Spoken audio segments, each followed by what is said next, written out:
कि अगर वो चाहे भी तो ये जो बड़े बड़े क्लेम्स कर रहे हैं इसको पूरा नहीं कर सकते। पहले तो ये जो क्लेम्स कर रहे हैं वही सब इलीगल है। This is complete scam. अरे यही तो उन सब लोगों ने किया जो हमारा देश छोड़ करके भाग गए हैं। पब्लिक से पैसा ले लिया या बैंक से पैसा ले लिया, और जब बैंक आया पैसा वापस मांगने के लिए जो उसका हक है, तो उन्होंने कहा हमारे पास तो नहीं है देने के लिए, वो तो हमने पार्टीज में खर्च कर दिया। वो मेरी बर्थडे पार्टी थी ना, वहां पे डांस करने में बहुत मजा आ रहा है। अब हमें क्या करना चाहिए?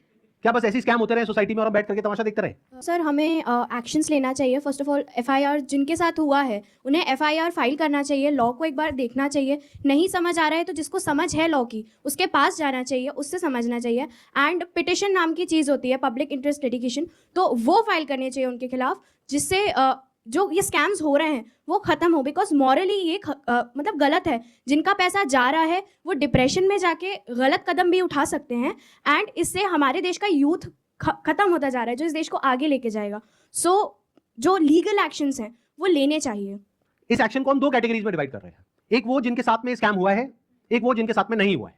मान लेते हैं 1 लाख लोग हैं जिनके साथ में स्कैम हुआ है, यानी कि उनका पैसा ये कंपनी मार करके बैठी है और वापस नहीं कर रही है, तो उन्हें क्या करना चाहिए? सबसे पहले जाकर के एफआईआर करनी चाहिए। अगर वो पुलिस वाले एफआईआर नहीं करते हैं तो उनको सारे सर्कुलर्स दिखाने चाहिए कि भाई आरबीआई ने कहा है, आप ये लिख करके दे दो हमको कि आप एफआईआर नहीं कर सकते इनके अगेंस्ट, तो उन्हें एफआईआर लॉन्च करनी ही पड़ेगी। और अगर इंडिया के अलग अलग पार्ट्स में बहुत सारे लोग इस तरीके से एफआईआर लॉन्च करते हैं, तो जितनी भी हायर अथॉरिटीज है लाइक सीबीआई एंड ईडी, वो सब एक्शन में आ जाएंगी।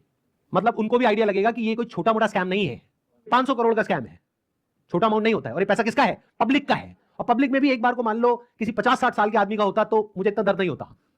18-19 साल के बच्चे का है जिसकी जेब में 50 रुपए नहीं होते हैं। तो पहला क्या है, अगर आपके साथ में ऐसा कुछ हुआ है तो नंबर 1 एफआईआर लॉन्च करो। नंबर 2, अभी तक मैं इसमें डायरेक्टली इन्वॉल्व नहीं था लेकिन अब हो गया हूं, तो अब आप लोग अकेले नहीं है।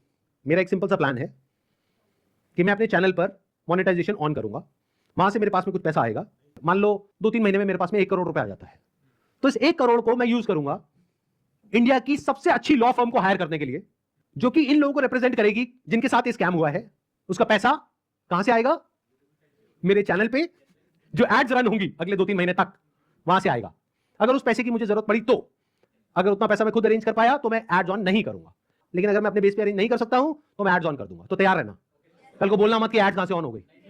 जरूरत पड़ी तो मैं 1-2 महीने के लिए एड्स ऑन करूंगा, फिर बंद कर दूंगा जैसे ही मेरे पास में उतना पैसा आ जाएगा जितना उस लॉ फर्म को देना है। फिर वापस से अगर मेरे पास में पैसा खत्म हो गया उनको देने के लिए 6 महीने बाद फिर से एड्स ऑन कर देंगे। अपने घर की खेती है, क्या दिक्कत है?